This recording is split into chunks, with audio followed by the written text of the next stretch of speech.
En el episodio de hoy tenemos el testimonio en primera persona de Marcos Obregón. Él nos cuenta cómo impacta un diagnóstico psiquiátrico en la identidad de una persona y en la relación con su entorno. También nos cuenta que es importante a la hora de recuperarse de un diagnóstico grave de salud mental, a pesar de tenerlo durante muchos años. Y nos explica desde su perspectiva qué hay realmente detrás de los trastornos mentales. Locura. ¿Qué cura la locura? El podcast que derriba mitos y genera conciencia sobre lo que realmente son los trastornos mentales y cómo recuperarnos de ellos. Aquí, personas reales comparten sus experiencias y expertos nos guían con su apoyo y recursos. Hola, hoy estoy aquí con una nueva entrevista con Marcos Obregón y a Marcos lo he conocido a través de su libro. Yo me leí su libro Contra el diagnóstico, desmontando la enfermedad mental, ahora él nos va a contar, y me interesó mucho, yo aprendí muchísimo leyendo su libro, me interesó mucho su perspectiva desde dentro, ¿no? Desde dentro de lo que es el trastorno mental. Bueno, ya me puse en contacto y Marcos de forma muy amable has aceptado estar aquí un rato con nosotros, Marcos, así que muchas gracias por estar aquí. Bueno. ¿Quieres contarnos tu experiencia con el trastorno mental? También lo que te llevó a escribir el libro, a lo mejor para que la gente te conozca. Empezamos porque, claro, ahí salen muchísimos temas a partir de una experiencia. El libro surge a raíz de diferentes cambios también que voy procesando yo. Durante mucho tiempo sentí que estaba atrapado dentro de mi diagnóstico me había atrapado, ¿no? El diagnóstico de trastorno bipolar, y en un principio me lo creí tanto que mi identidad, mi yo, mi esencia, lo que había sido, quedó completamente difuminada y había dejado de pensar, incluso de recordar, pues mi trayectoria, mi biografía, y pasé a estar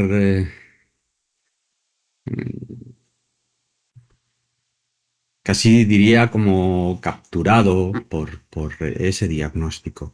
Me sentía atrapado en ese diagnóstico, me sentía que todas las facetas de mi vida pasaban ya solo por eso, por ese nombre que me habían puesto.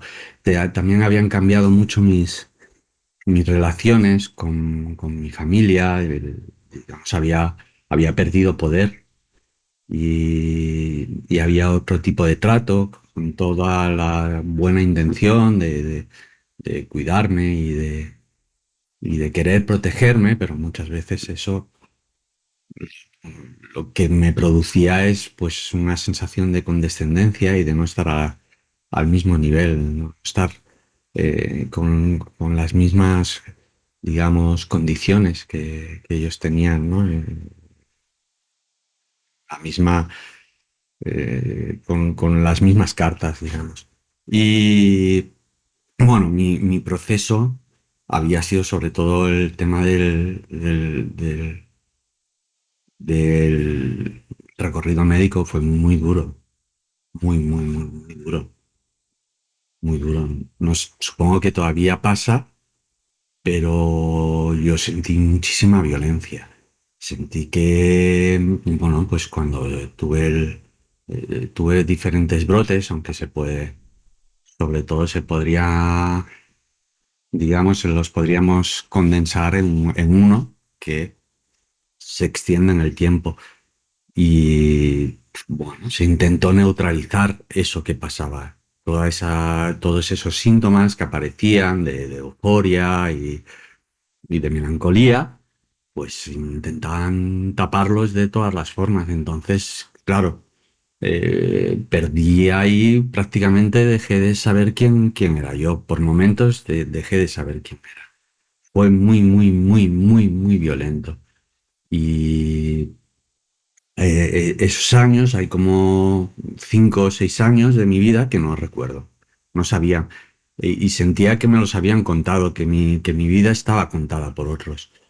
Entonces, después de entrar en Radio Nicosia, que es una asociación que de alguna forma empezó a pensar en mí, no como ese Marcos enfermo de esos últimos años, sino como la persona que había anterior, la que se quedó como cortada, ¿no?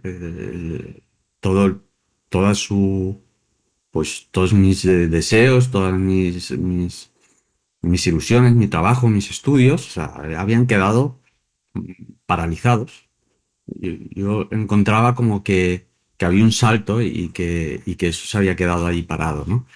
Eh, pues cuando llegué a Nicosia empezaron a preguntar por ese otro Marcos, el Marcos anterior. Y eso me ayudó a recordarlo. Y también empecé a pensar mucho en pues cómo se había tratado todo, qué lugar tenía yo en la familia, como he dicho antes, y qué había pasado realmente esos 8 años y quería hablarlo. Quería recuperar, al principio creía que era solo recordar, pero luego me di cuenta de que hablando con ellos, cada uno, con mi madre, con mi expareja, que al final me separé porque no sé, no aguantamos eso. No aguantó ella sobre todo, pero bueno, entiendo perfectamente lo que pasó ahí. Y mis hermanos y bueno, muchos amigos, perdí amigos también allí porque no soportaron ver ese otro yo, ¿no? Y yo muchas veces, o sea, la forma que he tenido de tratarlo es precisamente no decir que no era yo, sino que era yo en unas circunstancias, eh, de mucho estrés y en un momento dado, pues aparece otra, digamos, una persona más desconectada, digamos, de ese hilo que contaba. Y entonces, pues pensé que quería escribir bueno, y traer todos esos puntos de vista de las personas que habían estado cerca. Y así escribí el libro. El libro es un poco una forma de cerrar las heridas que se fueron haciendo, de hablarlas, de dar la posibilidad también de contar a las otras personas. Hay un tabú. Quedaron muchas cosas que no se contaban las anécdotas graciosas, hay muchos momentos que eran muy divertidos, ¿no?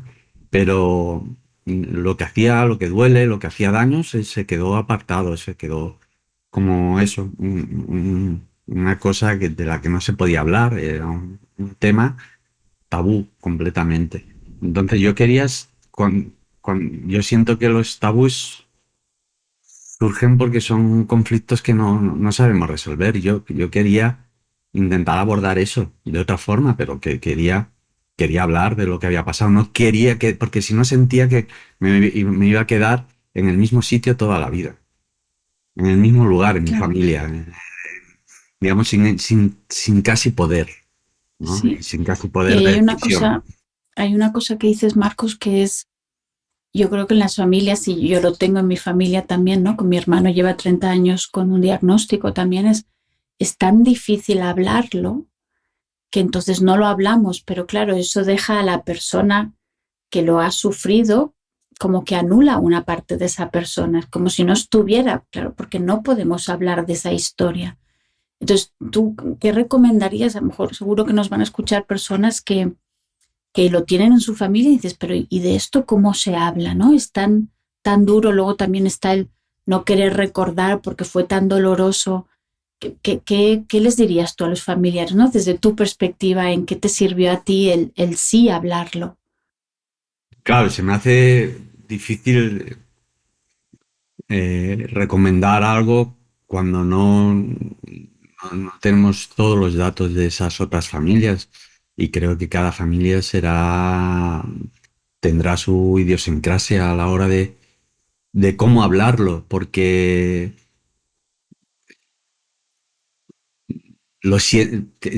pasa también con mis amigos y con cada uno hablo de forma diferente, ¿no? Porque sabes que no se puede acceder de la misma forma para todos, no hay una fórmula. Pero lo que sí eh, puedo pensar es que creo que no hay que tener miedo a todo aquello que puede salir, hacerlo de la forma más cariñosa posible, porque eso para mí es bastante importante, aunque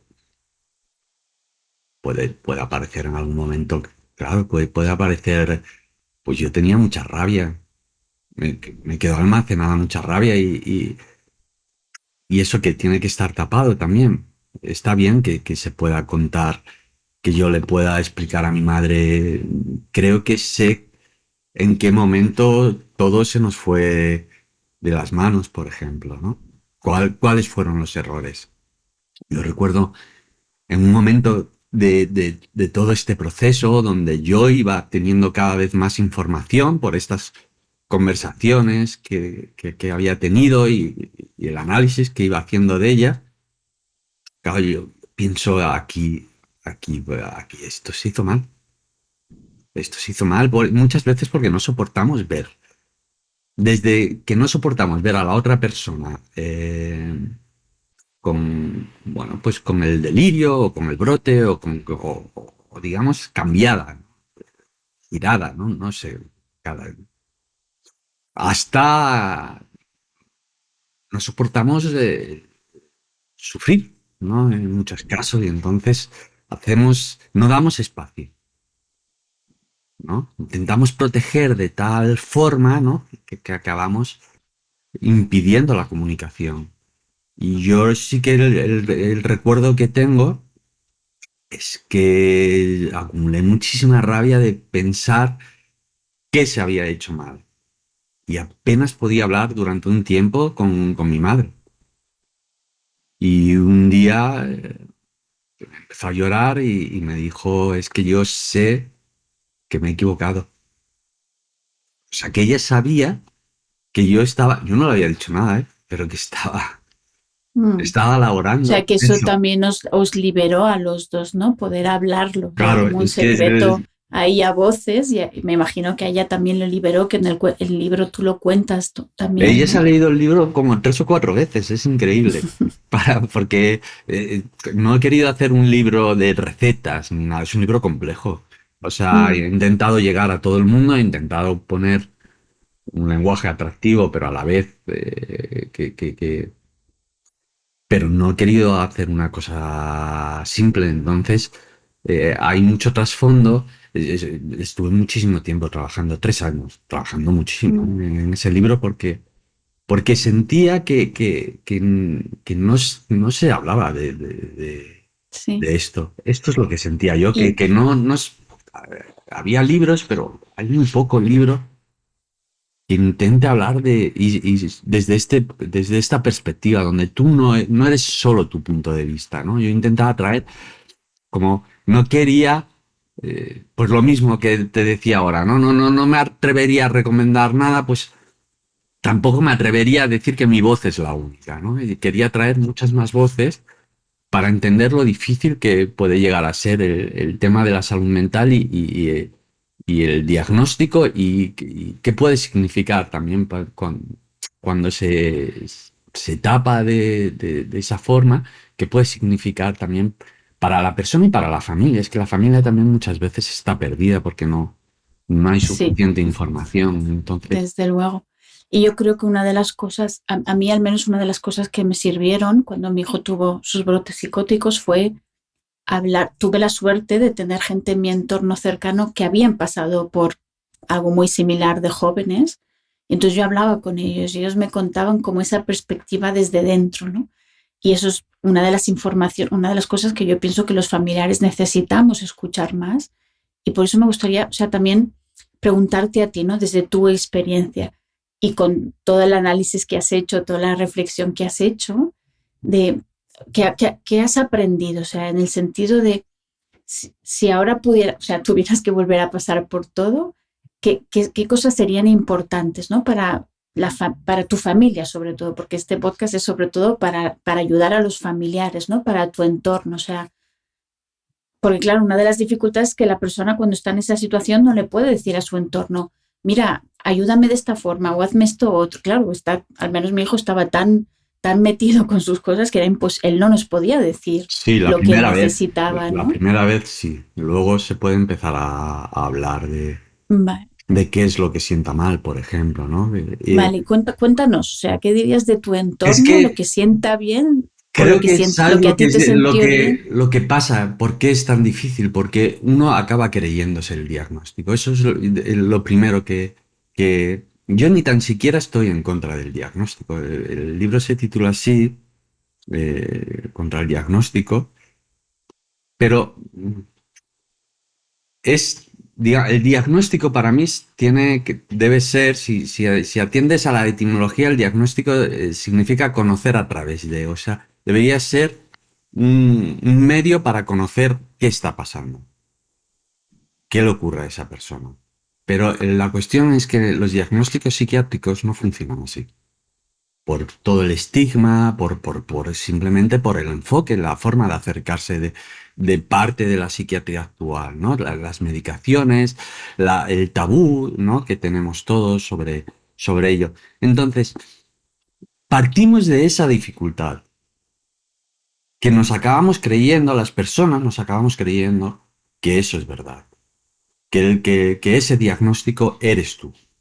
¿No? Y se acaba confundiendo lo que es alguna sintomatología con tu esencia, tu yo soy esto, ¿no? Y esto ocurre en muchísimos casos, y a mí me pasó también, pero acabamos presentándonos, o sea, socialmente, yo soy Marcos, soy bipolar y tal, cuando vamos de charla, pero ¿eres eso realmente? Claro, es muy fuerte. Eso no quiere decir que el diagnóstico no te dé información, no te pueda ayudar si se acierta, porque además es que cambia mucho, porque los diagnósticos pueden llegar a cambiar pues como 3 o 4 veces, porque no hay una verdad, ¿no? Sino simplemente es una forma que entendemos de algo que está pasando ahí que puede estar más o menos acertado. En mi caso, que al principio fue una liberación, cuando llegó el diagnóstico. Claro. Fue una cosa que digo, bueno, esto no me lo estoy inventando, esto tiene un nombre, esto que está pasando puede ser tratado. Esa es lo que uno cree. Luego te das cuenta de que no es tanto así, porque ¿qué estaban tratando?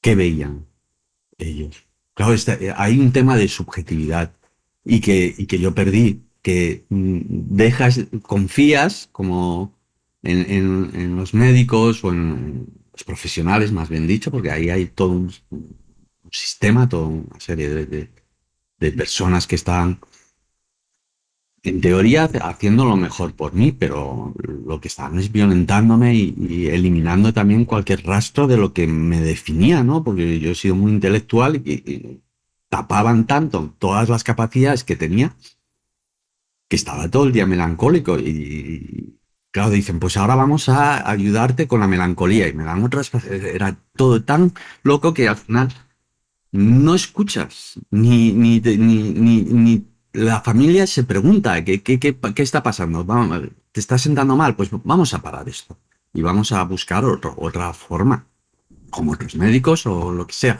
Pero también hay dificultades porque muchos psiquiatras no están abiertos a cambios o a que les cuestionen o tal. Es que es bastante complejo.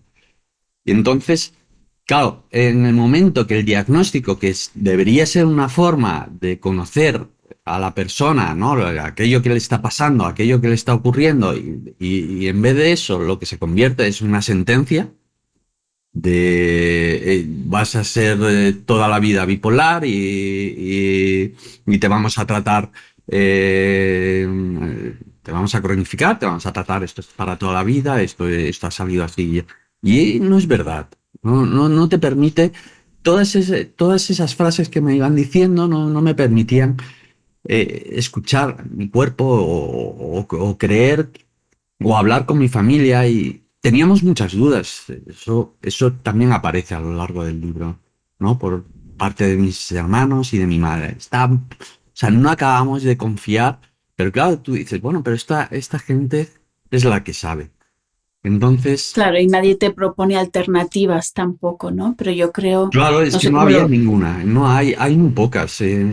Cuando llegó la asociación Radio Nicosia, donde ya empezaron a ver que, claro, yo no digo que no fueron algo que se tuviera que tratar. La cuestión es cómo nos acercamos a eso cómo, que está pasando, cómo se ¿no? trata, Sí, cómo se sí, trata. Exacto. sobre todo Eh, intentando no hacer daño, mm, que eso no se tiene en cuenta, ¿eh? No, sí. no se tiene en cuenta, se Claro, apagan los es que síntomas. yo creo que, o sea, suceden muchas cosas, pero creo que una de las cosas que suceden es que el entorno tiene tanto miedo a esos síntomas, ¿no? Sí, A ver a alguien gritar, a ver a alguien delirar, que el entorno hace que digamos, no, no, esto hay que taparlo, cueste lo que cueste, ¿no? Si hay que atar a la persona, si hay que inyectarle, o sea, lo que sea. Pero claro, yo me di cuenta acompañando a mi hijo que él tuvo varios brotes psicóticos, que era cuanto más trabajo hacía yo para poder como sostener esos síntomas, ¿no? De sentir un poco menos de miedo, poder como regularme yo más, menos necesidad tenía yo también de que eso acabara enseguida, porque era como, vale, pues, ¿qué está pasando ahora? Mi hijo está gritando, vale, está gritando, está oyendo, pues estoy, pero ya había menos tensión en el entorno, ¿no? Al menos yo lo intenté también. Y eso permitía que, por ejemplo, pues que ya no tuve que llamar más a la policía, solo llamé la primera vez porque la segunda yo pude estar más tiempo con esos síntomas, ¿no? Entonces yo creo que también es claro, si el entorno no hace nada para aprender a gestionar esos síntomas también, ¿no? El miedo que nos genera a los demás, es muy difícil que esa persona se pueda desarrollar de otra forma, ¿no? Porque eso necesita como un tiempo también, esa fue como bueno, y mi porque no, sensación, ¿no? no sé, y porque no te enseñan esas otras maneras. O sea, ¿por qué tiene que venir la policía? Es algo o sea, ¿cómo eso no va a ser un impacto para la persona? Que la policía, o sea, la policía viene como si estuvieras haciendo algo malo. Te encierran en un psiquiátrico, te quitan el móvil como si hubieras hecho algo malo. Parece que hay un delito detrás y entonces ahí muchas veces sí que pienso que hay un tema muy difícil de tratar, que es la hipocresía. O sea, hay temas que no se quieren tratar, que nos avergüenzan, que socialmente. Y uno de ellos, pues tiene que ver con la locura, con que algo así, porque para mí la locura es algo completamente humano. Delirar es algo completamente humano, ¿no? Parece, lo hemos llamado enfermedad y yo no siento que sea una enfermedad. Delirar tiene que ver con la capacidad que tiene el hombre, de hecho, para sobrevivir, para buscar un canal de salida a aquello que en las circunstancias normales no encuentra. Cuando no encuentra una forma de bajar la tensión, de parar todo eso que está moviéndose, ¿no? De malestar, de Sí, ese sufrimiento, sufrimiento. Uh-huh. de violencia que pueda estar recibiendo la persona en casos de bullying, de acoso, de abuso, ¿no? Porque siempre hay detrás una historia y esa historia queda apagada con ese diagnóstico, que no se pregunta lo que decía antes, ¿no? Que no se pregunta qué le está pasando a esa persona, sino que intenta tapar, ¿no? Pues eso, con pastillas, o sea, todo eso que está ocurriendo. Entonces, esto que comentas es bastante inteligente, o sea, bueno, vamos a frenar, ¿no? Y a ver cómo yo también, ¿no? Tengo que gestionar, ¿no? Para no ir traspasando este malestar y el que al final nos quedamos todos como medio atrapados, ¿no? Y nos vamos a sentir mal. O sea, la idea que tú has comentado, que tenga que venir la policía, que es un protocolo, ¿no? Que sí es automático, ya nos habla de cómo vemos, cómo concebimos el tema de la locura. Claro, no, y yo que he estado del otro lado, o sea, yo recuerdo mi desesperación con el primer brote psicótico de mi hijo, de él, claro, él no veía para nada la necesidad de dejarse ayudar, pero toda la familia estábamos muy alerta porque él está muy activado, entonces podía haber hecho realmente cualquier cosa en ese estado en el que estaba. Entonces, claro, no, yo si alguien me hubiera llamado y me hubiera dicho, Sonia, que vamos a enviar a 2 personas que estén ahí con vosotros, os van a ayudar a gestionarlo, son 2 personas que tienen mucha experiencia con brotes psicóticos, o sea, yo firmo encantada, ¿sabes? Pero yo sola no lo podía sostener, ni yo ni su padre, entonces ahí fue esa desesperación. O sea, se necesita ayudar al entorno también, ¿no? Porque es pedirle demasiado a una familia que sepa gestionar un brote psicótico, porque tú entras en crisis también como familiar. O sea, eso a ti, yo casi, o sea, a mi hijo lo internaban y yo estaba ahí como, a mí también me tienen que internar en Sí, algún eso me momento, decía, porque, o sí, sea, eso me contaba mi madre, dice que a veces llegábamos de urgencias y que no sabían bien a quién tenían que tratar, a mí o a no, ella, claro, o que veníamos sea, los porque es que dos. eso, Mm. claro, porque yo no sé cómo fue para ti, pero mi hijo, él estaba en su mundo, entonces estaba como en otro mundo. Yo no sé si él sufría tanto realmente cuando tenía esos brotes psicóticos, pero yo que lo veía y lo comparaba, ¿no? Esa vergüenza de, "Ah, mi hijo, ¿cómo puede estar haciendo esto?" Y tal. Yo lo pasaba, yo creo que yo lo pasaba peor que él. No sé tú cómo viviste tus brotes Bueno, claro, psicóticos, o sea, desde dentro. no podemos medir ese sufrimiento. Yo no puedo saber que el sufrimiento al que se llega cuando, en mi caso, o sea, llegas al límite. Lo que quieres es morir. Quieres morir. Hay, bueno, no se habla mucho del que hay detrás del brote y o sea, lo que nos lleva al brote es un tiempo muy largo de soledad. Siempre hay detrás muchísima soledad, ¿no? Nunca sabes qué empieza antes, si el aislamiento, ¿no? O el delirio, si una cosa alimenta a la otra. Pero lo que sí es verdad es que todo aquello que al principio vas tapando, te avergüenza, pensamientos que, que sabes que no, que socialmente no están bien vistos y que van apareciendo, ¿no? O gestos, pues eso, desde el toca a cada uno, pues lo que, pues por donde le dé, porque es que a cada uno le da por de diferentes lugares, ¿no? Pero de todo lo que pasa, todos esos síntomas, sabemos que no están bien vistos. Entonces uno los va tapando, quiere ser normal, quiere ser aceptado, quiere ser querido en la sociedad, quiere vivir, quiere formar parte.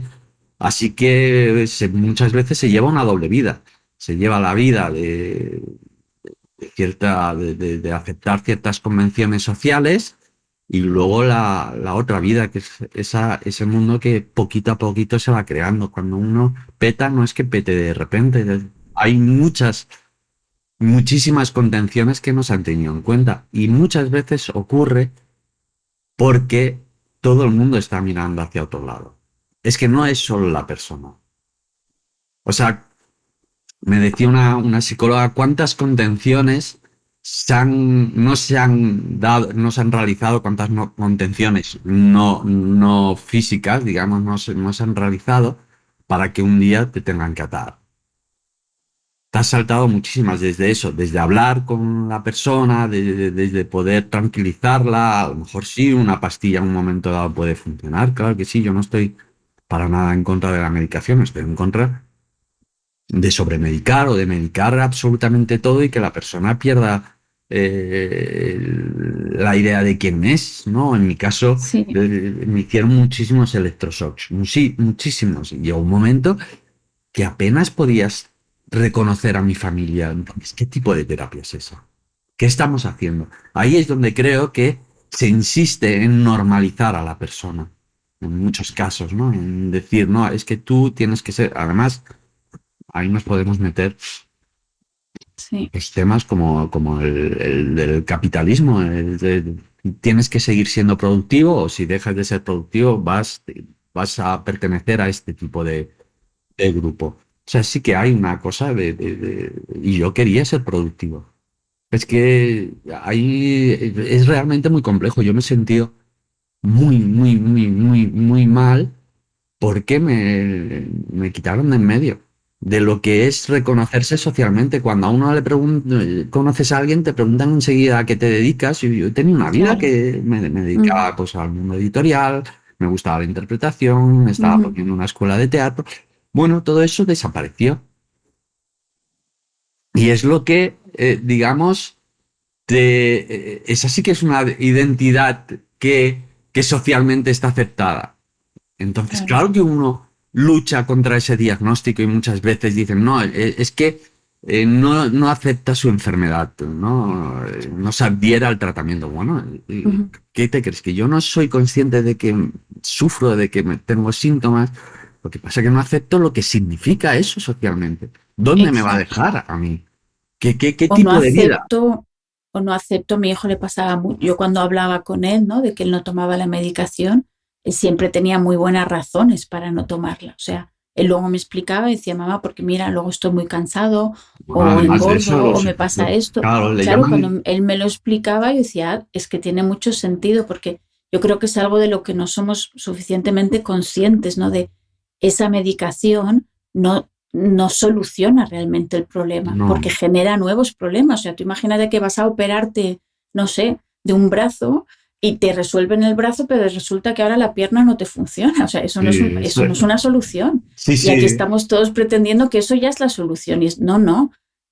Esto no le está sirviendo a nadie. Entonces, yo creo que también creer que la medicación es la solución es muy peligroso, ¿no? Por un lado, Está bien porque explicado. dejamos de buscar alternativas, ¿no? Lo que tú dices de, pero ¿qué le ha pasado? O sea, su cerebro no sé, no empezó a funcionar de esa forma así porque sí, o sea, algo pasó, ¿no? Y luego ver que la medicación crea muchos problemas también, ¿no? Entonces, esto hay que verlo, yo Y creo que esto lo tenemos adicción, bueno, que ver más. claro, es que está bien explicado porque no es que sean efectos secundarios. Eso es lo que dice ¿no? La industria farmacéutica, no habla de efectos secundarios, que preferiría que no existieran, pero no son daños colaterales, son tan primarios como los efectos primarios, ¿no? O la Exacto. intención ¿no? Está muy bien explicado con la idea del brazo, ¿no? Me estropean una cosa, pero no es que sea una cosa No, es que me están pequeñita, creando otra. no, Sí, sí. estamos creando otra. Claro, Entonces, lo que pasa que los síntomas, esta fue mi observación, no sé cómo lo ves tú, pero claro, yo veía, cuando mi hijo tiene un brote psicótico, yo me altero, todo el mundo se altera de, qué horrible, está oyendo voces, está como muy activado, tal. Cuando tenía los otros efectos, que era pues que dormía más, que pensaba que tenía menos claridad mental, eso a mí me molestaba menos, al entorno le molestaba menos, él claro, puede funcionar mejor sí, sí. una persona con esos otros síntomas. O sea, es como si, con un brazo no puedes funcionar, pero si no tienes la pierna, pues bueno, eso en la sociedad funciona mejor.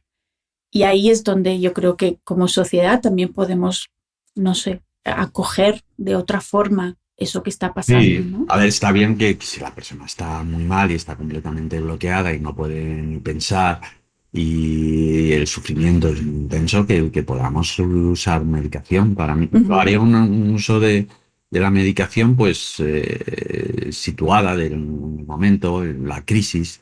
Bueno, vamos a ver qué está pasando. Vamos a parar un poco esto precisamente para ayudar a poder pensar pues qué alternativas habrá y tal, o hay personas que quieren vivir con medicación, pues, pero siempre que sea la mínima o la que te permita pues, tener la mejor vida posible, pero consensuado. Es que te quita muchísimos derechos el diagnóstico. En ese sentido sí que estoy en contra. Es que una vez aparece el diagnóstico, pues eso una madre puede decidir que ingresar a mi hijo. Enseguida que me pase algo tal, aparecen una serie de protocolos. Si me pueden obligar a tomar una medicación, eso no pasa No en la pasa en otras medicina. enfermedades, No, ¿no? Mm. no. Entonces, Y claro, tú, que pierdes muchísimo poder. Entonces, cuando dicen, no, es que no acepta la enfermedad, no, es que las personas somos conscientes, todos, cuando hemos mm, ido observando en el mundo, en qué situación puede quedar uno, o sea, ¿quién acepta un diagnóstico de esquizofrenia? ¿No? Esto, así preguntaba, empezaba la clase mi director de tesis, Martín Correa, en un posgrado que hice sobre salud ujú, mental colectiva. ¿Quién de aquí, de vosotros, no aceptaría? Claro, mm, nadie quiere no, eso. Entonces, no. Mm. no, es que se resiste. se resiste, ¿no? Esta persona lo que no quiere es que su vida quede eso clausurada Claro. por el diagnóstico. Y hay una cosa, Marcos, que yo creo que se confunde mucho también. O sea, que la persona tenga, por ejemplo, un brote psicótico o que deprimida o que haya tenido un intento de suicidio, o sea, cualquier de estos síntomas, para mí se confunde eso con que la persona deje de sentir y de pensar, Ya, sí, ¿no? sí. Y a mí me sorprendía mucho, mi hijo tenía momentos súper lúcidos, o sea, conversaciones o algún comentario que yo decía, wow, se está enterando de todo. Puede decirte muy bien, ¿no? Esto de la medicación, por qué él no la quería, qué tal. Te podía decir, no, mira, esta persona me ha rechazado, esta otra me ha venido a ver, tal. O sea, una lucidez que yo pensaba que fuerte, incluso en momentos, pues eso, de brote psicótico, parecía que solo eran ciertas conexiones del cerebro, pero que cierto conocimiento y el sentir, ¿no? El sentir si alguien le rechazaba o no, eso no, al menos a él no se le perdió. O sea, no, Sí, no sí, sé tú cómo lo ves esto de. sí, se desautoriza la experiencia que está teniendo la persona. Para mí, o sea, probablemente el momento más lúcido de mi vida ha sido cuando tuve el brote. Pero lúcido, ¿por qué? Claro, es que nos preguntamos, bueno, ¿qué pasó en el brote? Es algo sobre lo que reflexioné, pues yo he tenido una educación pues bastante tradicional, exigente, y he sido una persona muy retraída, tímida, con muchas dificultades, sobre todo con muchas dificultades para relacionarme, muchas dificultades sociales, sumiso, muy educado. Y ¿no? Pues en un momento dado, cuando todo ese malestar, tal como he dicho, se acumuló, yo siento muchas veces como si fuera un río, ¿no? El río, todos tenemos malestar que va por el caudal, lo vamos sabiendo llevar, ¿no?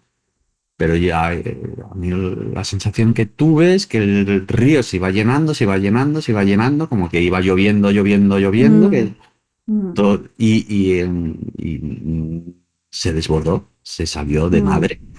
Y recuerdo que uno de los síntomas, bueno, muchos síntomas tenían que ver con dejar de ser tímido, mm. con dejar de ser sumiso, con dejar de ser obediente, que es algo que también me encerraba, ¿no? Y no me dejaba expresar muchas veces. Que no te digo que sea bueno tal como apareció de la forma que Claro, apareció salió, como un porque extremo, salió ¿no? como Como sí, un exacto, volcán que como claro. explota, sí. Porque explota, ¿por qué? Porque vas conteniendo y conteniendo y Mm, conteniendo y mm. es lo que vas llevando como muy, muy en secreto y tampoco te das cuenta, es como que es algo a lo que te habitúas, ¿no? Forma parte, ¿no? Ser hipócrita, ¿no? Todos somos Ujú, hipócritas, todos queremos mm. tener la vida que se premia, la vida que socialmente está más o Sí, menos esa bien vista, perfecta sí, o. sí, la Ujú, perfecta. Y entonces, sin querer defender, pues que mis comportamientos a lo mejor no fueran los más ujú, adecuados, que hay otras formas, en un momento que analicé, que reflexioné sobre ello, dije, bueno, pues si es que tiene mucho sentido. Si es ujú. que yo tenía que expresarme de alguna forma. Claro, era como que tenías Tanta que contención, explotar, ¿no? sí, lo que Para que hablamos de saliera las eso. contenciones, ¿no? Mm, Cuántas mm, mm, contenciones que si, por ejemplo, se le hubieran dado otro tipo de salida o otro tipo de ujú. escucha, pues, bueno, no sé, también es complicado. Pero sí que es verdad que hablamos, a veces, ¿no? Bueno, ya, yo que además me dedico a investigar sobre el delirio, si es que el delirio te da muchísima Ujú, información. Si es que sí. detrás del delirio está tu biografía, está quién. Está tu biografía. Yo esto también lo vi con mi hijo con el primer brote, después ya fue diferente, pero el primero, él habló más que en toda su vida junta. O sea, tenía 19 años, pues habló lo que no había hablado en 19 años, sacó temas de divorcio, o sea, cuando nos habíamos divorciado su padre, bueno, Y él también había sido así, ¿no? Todo tragarlo, tragarlo, tragarlo. Y yo sentía, en parte sí que sentía, decía, wow, esto es muy sanador para él, porque él no lo ha hecho nunca. Pero claro, se desbordó tanto y yo, lo que te decía, ¿no? Si en aquel momento hubiera sabido todo lo que luego ya supe porque me informé y todo eso, igual hubiera podido acoger de otra forma, ¿no? O irme en otro de los brotes, estuvamos en la naturaleza, entonces ahí fue más fácil para mí que él tuviera esos síntomas, no había vecinos, no había nadie, pues era como un entorno donde yo lo podía sostener mejor, ¿no? Entonces no le tuve que llevar tampoco enseguida al hospital. Pero bueno, claro, es que está eso, pero a mí sí que me ayuda esto de ver, yo leí bastante, o sea, como ver el trastorno mental como un grito de ayuda, ¿no? Como algo que sucede, que el cerebro hace porque quiere que algo cambie, ¿no? Soy demasiado tímido, me lo estoy tragando todo, esto tiene que seguir. Es otro sí, camino, como un grito. es otro camino, es probar otro camino. Y es un salto. Delirio significa apartarse del surco. Uno va, digamos, toda la vida por un surco. Es un surco que es el que se va marcando, un trazo que nos identifica también, ¿no? Y que identifica a los demás. Este es el trazo de esta persona, este es el trazo. Pero a veces nos alejamos de ahí, pues para encontrar otro tipo de salida. Uno Otra suele forma. estar encerrado, enganchado, atrapado, capturado, con la sensación de encarcelado con lo que son los pensamientos, el discurso de uno, las razones, las circunstancias. Entonces, es una forma de viajar hacia otro sitio que en teoría te va a hacer menos daño. No quiere decir que, porque puede hacerte mucho daño, ¿no? A veces no encontramos el camino acertado. Pero sí que es verdad que en ese momento muchas veces se producen hechos que relatan muchísima verdad de lo que ocurre. Mucha más verdad que la persona sumisa, tal, que eso tiene más que ver con la educación, con la cultura, con lo que he aprendido. Y ahí, en cambio, cuando yo pues estallé, de alguna forma hablaba todo eso que no había sido dicho. Que no habías dicho, sí. Y una cosa, Marcos, antes has hablado, ¿no? De alternativas. Y yo sé que muchas veces los familiares apoyan la terapia, o sea, la medicación porque nadie les habla de nada más, no encuentran otras alternativas, no hay esos servicios. ¿Cuáles son esas alternativas? A ti, por ejemplo, ¿qué te ayudó o qué te ha ayudado a mejorar, ¿no? Estaré muy agradecido a la asociación, a Radio Nicosia, pero sobre todo a ciertas personas que había allí que creyeron en mí, y luego también un psiquiatra que creyó que no debería estar con tanta medicación. Al final me la quitó toda. Confiaba más él que yo. Yo le dije, en un momento dado le dije, bueno, ya está bien así, ¿no? Teníamos muy poca. Digo, no hace falta porque tienes mucho miedo, te habitúas a funcionar con medicación y yo siempre había estado negociando. Primero negociar con otras personas y luego eso en cosa. Me encontré una persona que decidió que podía tener otro tipo de vida y me enseñó pues eso, pues en aquel momento me dio a conocer pues yo había perdido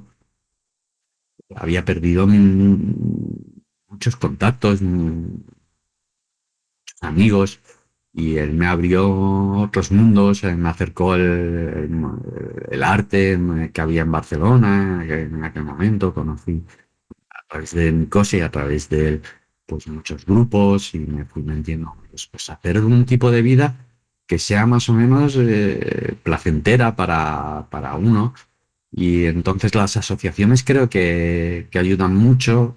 No sé si todas, porque quién está detrás también de la asociación y qué interés tiene, ¿no? En nuestro caso, pues es que nosotros pensábamos cómo queríamos que funcionara todo y hablábamos, o sea, las normas quisimos hacer una asociación donde las normas las poníamos nosotros.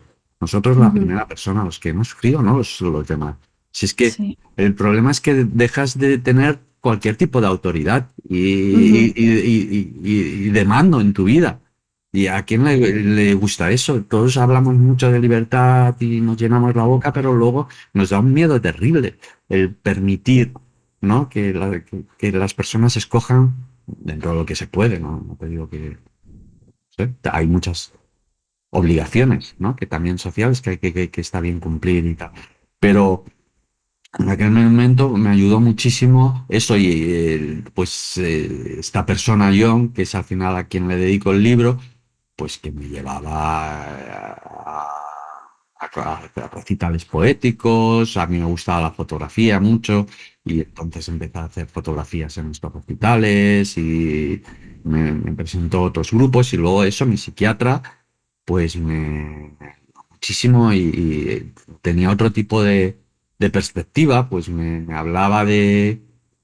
Intentaba que yo no pensara Como un que- enfermo, ¿no? No de sí, como como un solo. enfermo. Es que al final todo es como, Claro, estoy es triste como una por etiqueta mi que te ponen enfermedad, estoy tantas. alegre por mi enfermedad. Te asustas de Claro. todo, te asustas de Mm. lo que sientes.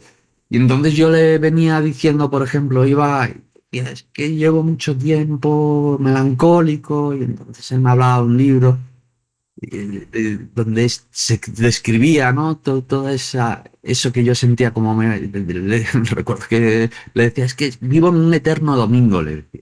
Vivo en un eterno domingo por la tarde. Es esa sensación que tengo. Y entonces él me ponía un libro, puedes leer este libro, y se refleja muy bien, como que todo el mundo tenemos. Y ahí es cuando empecé a pensar que era tremendamente humano lo que me había pasado, ¿no? Que no era yo no, ya no lo sentía como una enfermedad. Puedes sentir como una enfermedad porque te puede ayudar en un momento dado, a nivel administrativo, de ayudas sociales, claro que sí. O Ujú. sea, hay unas dificultades, eso es evidente, ¿no? Pero no te tienes que quedar con que toda tu vida es una enfermedad, ¿no? Como que Y tú solo eres, es ¿no? eso. Sí, solo Sí, y eso. eso que tú cuentas Eso es muy que difícil, te ¿eh? pasó a ti, le pasa a la familia también, ¿no? Que la familia también puede poner esa etiqueta y entonces ya está, es el Mm, enfermo y es para toda la vida. sí, Y yo sí. creo que es muy triste cuando las familias dejan de buscar, ¿no? Porque eso es como un abandonar, él dice, bueno, ya está, es lo que nos ha tocado vivir, pero se vive mucho como una cruz, ¿no? Yo quiero compartir también un poco lo que yo observo que le ha servido a mi hijo, que creo que hay como muchos paralelos, ¿no? Por un lado, o sea, esa mirada amorosa, decir, bueno, ¿qué te ha pasado? Porque eso es una pregunta muy diferente a estás enfermo y tienes que tomar la medicación, sino a qué ha pasado, qué ha pasado antes.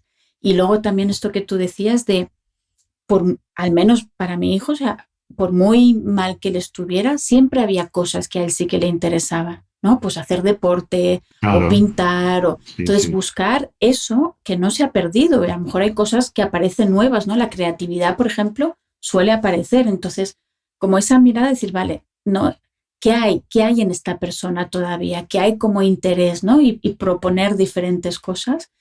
Y yo creo también, a mi hijo también encontramos, bueno, buscamos mucho hasta encontrar un psiquiatra que le ha reducido la medicación, pero yo creo que eso tiene que ir acompañado de algo en el entorno, o sea, solo reducir la medicación no es suficiente, tiene que haber o un trabajo que la persona está haciendo que se siente realizada, o no sé, ir a terapia, entonces ahí, o terapia de grupo y entonces está ahí en un grupo, o como tú con esta asociación de, había un entorno, ¿no? O Bueno, sea, había muchos creo que a la entornos. persona no se la puede dejar sola Sí, y ya está. O sí. sea, necesita un entorno y necesita una ayuda, Bueno, ¿no? tenía mi psicóloga también, la tengo Ujú. todavía, mi terapeuta es una mujer, hasta que se jubile, claro, que me Mm. acompañará ya toda mi vida, pero lo he decidido que sea así. Y Claro. ahora es verdad que solo la veo una vez al mes, pero me ayuda a limpiar, pues eso, cuando llevo un mes ya llevo mucha soledad ahí. Muchos Mm. elementos que me estoy Sí. tragando y tal, pues porque no quiero hacer daño a lo mejor a la pareja o por Ujú. muchas cosas, ¿no? Y Mm. entonces con ella puedo hablar y decir, bueno, vamos a hablar de esto que está ocurriendo. Y luego a mí me gusta correr, por ejemplo, y entonces le dedico muchísimo tiempo con el que puedo.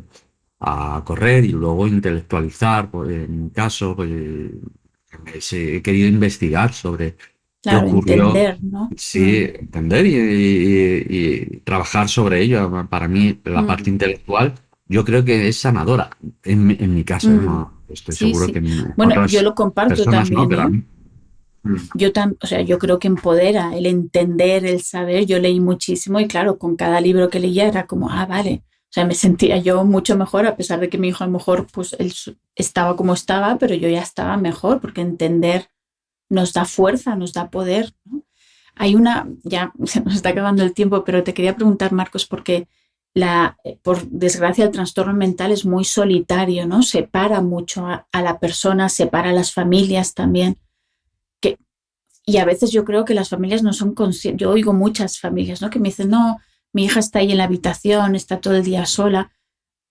No sé, a mí me entristece mucho, ¿no? Porque yo creo que nadie puede sanar en soledad. Necesitamos a gente amorosa y comprensiva al lado. No sé, tú esto que si tienes como algún mensaje para las familias o la gente que nos escucha, ¿no? Con respecto a esa como soledad forzada que se da.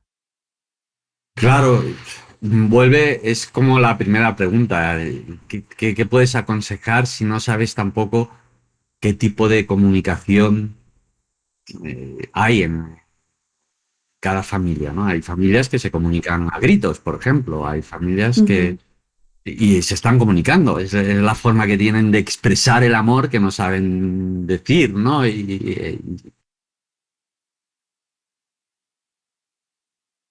Yo lo que creo que se puede hacer es tienes que crear, al menos, las condiciones para que ocurra ese diálogo, esa comunicación. Que ocurra ya es otra cosa, no puedes forzar a nadie. Vale, Pero vale. tú tienes que O crear sea, como para elementos salir de suficientes. paseo o cocinar Sí, juntos o algo ahora que tú a la tienes que crear persona... los Mm, elementos, ofrecer todo ese contexto de mm, posibilidades, ¿no? Hablamos en intelectualizando, ¿no? Crear un contexto de posibilidades, que haya posibilidades para que mm. esa persona tenga, ¿no? Esa opción. La cuestión es cuando no estás dando, no estás ofreciendo, tú Claro. las ofreces y luego la persona la cogerá o no la cogerá si es el momento, si no es el momento, si Ujú, puede o no puede. Si no puede, también pensar, vale, no puede con esto, pero a lo mejor puede con otra cosa, eso, yo qué sé.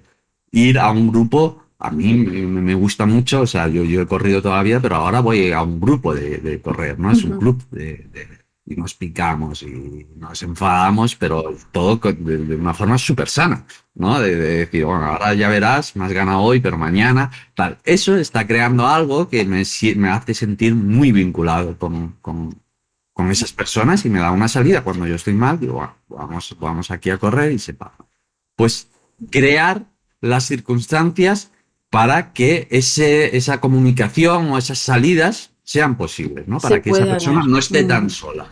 Y luego que ocurra o no, pues claro, ya deberíamos pensar eso, intentar entender que si pudiéramos, en el caso, hablas no mucho, pues claro, desde tu punto de vista que es la madre o el padre.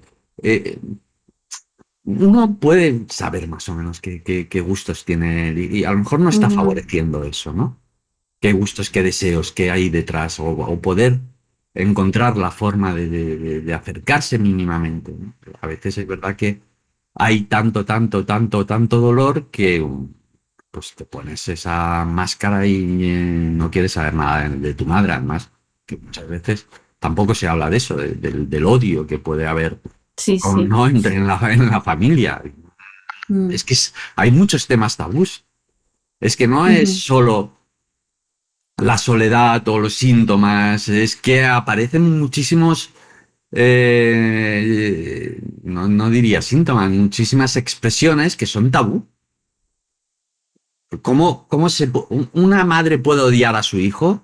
No, eso es un tabú completamente, pero mm, ocurre cuando sí, sí. no te está dando lo que tú quieres, Claro, pero ¿no? hay que Lo que aceptar deseas o que Es sí. O muy sea, difícil hay porque que no, aceptar que sí. claro, Mm, si no aceptas, entonces, como aparece tanto, que tantas, Sí, tantas circunstancias que emociones están incómodas, ¿no? completamente prohibidas. Es que la incomodidad es el otro tema. Uno es la Sí. soledad y el otro es la Y esto es incomodidad. la No, incomodidad. sí, sí. El Es trastorno como, mental es muy sí, incómodo. es Sí, como estoy de acuerdo. esa persona que te está pidiendo en la calle y entonces tú giras la Sí, cara. eso también es incómodo. Sí, donde dices, ay, no, esto no quiero, Sí, ¿no? sí, O sí. como yo lo comparo mucho con el tema de cómo encaramos las cosas o cómo las abordamos, ¿no?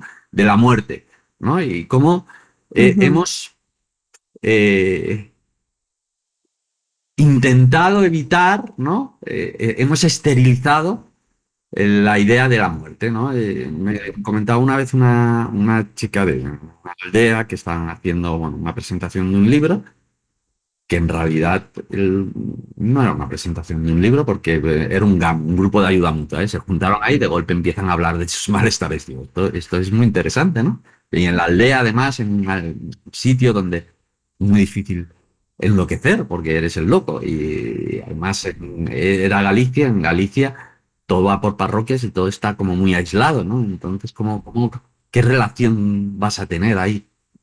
Entonces, no sé cómo salió, pero esto lo comento muchísimas veces porque es que me parece muy interesante. Dijo, antes a los muertos los enterrábamos en casa y olía a muerto y todo iba muy rápido. Y digo, claro, entonces, ¿qué hemos hecho con la muerte? Empecé a pensar, ¿no? Pues eso, hoy en día aparecen los tanatorios donde la muerte casi no existe, no está, no No, se ve, no aparece, no huele, ¿no? no se Entonces, siente, ¿no? sí, No, sí, no, no. no la sientes. Pero, ¿por qué? Porque no nos gusta, porque es incómodo, porque habla de nuestra mortalidad, de que somos finitos, es algo que no aceptamos muy bien, que no llevamos muy Sí. bien. Esta sociedad, la sociedad occidental, hay otras sociedades que sí que lo llevan. Pues la locura pasa algo parecido. ¿A qué huele la locura, no? Sí. ¿Qué hemos hecho para que Sí, quede y el esto trastorno encerrado y... mental, claro, nos confronta mucho con nuestra fragilidad, ¿no? Yo me acuerdo de Exacto, pasar sí, muchas sí. horas en el hospital psiquiátrico observando y pensando, wow, esta gente, claro, sacan todo lo que yo me callo, ¿no? De si estoy triste, pues intento taparlo, si estoy enfadada, lo tapo, Claro, pero sí, ahí sí, no, sí, es ahí eso. lloran, gritan, Sí, sí. claro, eso te Estás confronta muy con un montón expuesto, de sí, cosas sí. que es como dentro de mí yo me acuerdo que todo gritaba, eso no se hace, eso no se hace, eso. Pero, o sea, ¿por qué no se hace? Porque en la Sí, sociedad hemos sí. aprendido que no se hace, pero no Claro, quiere sí, sí, decir que sí. esté tan mal, ¿no? Que haya algo malo con eso, ¿no? Claro, uno lo va a pasar Bueno, mal. Hay un psiquiatra, Colina, que comenta, me alegro de que un paciente me empiece a mentir porque eso quiere decir que empieza a tener cierta que es a estar agencia. bien. Sí, sí, Dice, uy, es que cada vez que le digo la sí, verdad, pues sí, me mete o me pone más sí, medicación o sí, tal, ¿no? sí, Pues sí. eso quiere decir que el hombre... Bueno, yo tuve muchas situaciones con mi hijo, algunas las cuento en el libro, de yo alucino, o sea, estar a su lado y él contándole a alguien que no conocía casi de nada, que había tenido un brote psicótico, que es que había fumado mucho marihuana, ¿no? Y yo ahí al lado pensando, o sea, eso no se hace, pero en realidad lo único que estaba haciendo es contar la verdad. Claro, O sí, sea, sí, que sí. luego sí que pensaba, yo digo, fíjate, yo aquí toda roja y toda incómoda, y él tan feliz porque, claro, él estaba viviendo sin filtros, ¿no? Entonces es verdad que un síntoma de mejora era cuando empezaba a mentir, o al menos a no contar toda la Claro, sí, verdad, porque ¿no? Pero socialmente es que no puedes, es que precisamente quizá cuando decíamos, ¿no? Que hay mucha verdad en el brote, precisamente lo que no soportamos es eso. es la verdad, Imagínate, sí, sí, sí. Y imagínate, menos sin filtros, ¿no? claro, las personas sin filtros, ¿no? No, No, no, no, no. donde se vean todos los deseos y todos los traumas y no podemos con eso. Y todo lo feo, ¿no? Lo Sí, sí, feo todo del lo ser feo humano, también del que ser humano. todos tenemos Sí, sí, feo, sí. pero claro, como lo escondemos, Sí, entonces sí. no, nos confronta mucho. Bueno, Marcos, me ha encantado estar este rato contigo. No sé si hay Igualmente. algo, una última cosa que quieras compartir, que a lo mejor no te haya preguntado y que te parezca importante para los familiares y los acompañantes, ¿no? Que son los que más nos escuchan. No, que tiene que haber cierta paciencia, simplemente eso. Tiene que haber cierta paciencia. Paciencia en la escucha también. En poder escuchar, ¿no? Pensar que estamos llenos de deseos, todos. Y preguntarnos qué es lo que desea la otra persona. Y eso hablaría desde los profesionales, ¿no? O sea, creo que podemos hacer mm, un mejor acercamiento, ¿no? Forma más más tierna, más cariñosa, como decías tú, de acercarnos si tenemos en cuenta que esa persona tiene deseos. No solo eliminar la sintomatología, que yo no te digo que no se debe hacer en algún momento, como hemos explicado, pero sí que hay una vida. O sea, yo siempre tendré cierta rabia, aunque que considero que he salido bastante bien parado, pero siempre tendré cierta rabia de que se cortara mi camino profesional. Y pues yo tenía deseos de cómo querer estar en este mundo. Y detrás de cada persona que está sufriendo hay deseo. Y recordar eso, que hay deseo ahí, ¿no? Y entonces preguntar o intentar entender, porque a veces hay tanta confusión que no sabes ni qué deseas, ¿no? Pero desde luego el deseo no puede ser aceptar la enfermedad, por ejemplo, ¿no? No puede ser eso. Tiene que haber algo que nos lleve a tener esperanza y a querer vivir y levantarse por las mañanas y pensar que es un buen día. No siempre. También otra de las cosas que aprendí, eso reconozco que ha sido muy, muy complejo, es convivir con el malestar, ¿eh? O sea, hay malestar y vivimos con malestar y parece que lo tengamos que ¿no? de desenterrar, o sea, enterrar. Enterrarlo. Me estaba confundiendo, enterrar.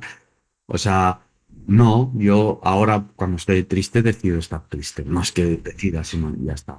No voy a estar, no quiero luchar contra lo que pasa, ¿no? No quiero negar todo aquello que me va ocurriendo. Entonces, porque esa escucha, esa paciencia, yo creo que sí que es importante. Habla también de eso, de qué está pasando en ese momento o qué le está pasando a la otra persona. Pensar que hay una persona, parece mentira, pero es que a veces nos olvidamos. Sí, y pienso que necesitamos los familiares ese recordatorio, que a veces desde el sistema de salud pues también solo está esa mirada, ¿no? De la enfermedad, los medicamentos y tal, y entonces hay que hacer bueno, al menos yo, para mí fue como un esfuerzo muy consciente de decir, no, ¿dónde está mi hijo, no? Claro, porque seguir viendo la parte bien. que está claro, pero siempre hay una parte sana, hay una parte, esa parte que sigue deseando, que se da cuenta que tiene necesidades, sigue estando ahí.